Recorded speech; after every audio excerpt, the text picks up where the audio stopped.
kadangi tai yra ir socialinis rimtas projektas, tai aš konferencijai tikrai noriu palinkėti visokiojopos sėkmės.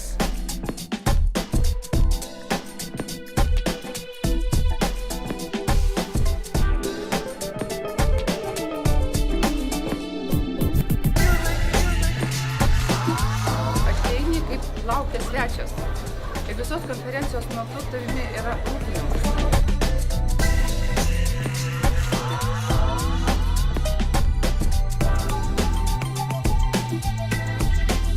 Tai labiausiai patinka rimti pranešėjai, aktualios temos ir praktiniai dalykai aptariami.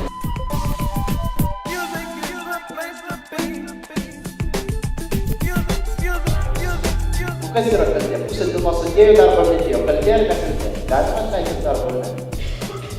O kodėl?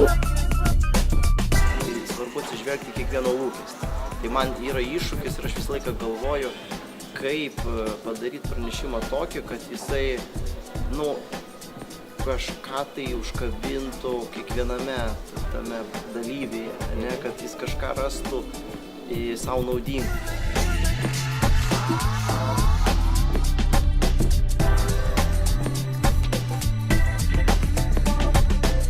Personalo specialistams, kurie specializuojasi teisinėje aplinkoje ir gali susipažinti su tom paskutiniam bylom, su teismų praktika, kad jeigu kažkokiu atveju, ko galima tikėtis.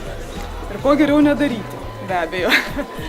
Ir kitas dalykas, kad apskritai galima susipažinti, kad ir su tom pačiom darbo teisės naujovėm, kaip šiemet, tarkim, kalbėjo apie tą laikiną įdarbinimą, kuris nėra vis dar populiarus toks Lietuvoje, bet kodėlgi apie tai nepagalvojus. Tai va, yra tokių įvairių niuansų, kurie man, sakysim, patinka šitoj darbo teisės konferencijoje ir dėl kurių aš rekomenduočiau apsilankyti ir visiems kitiems.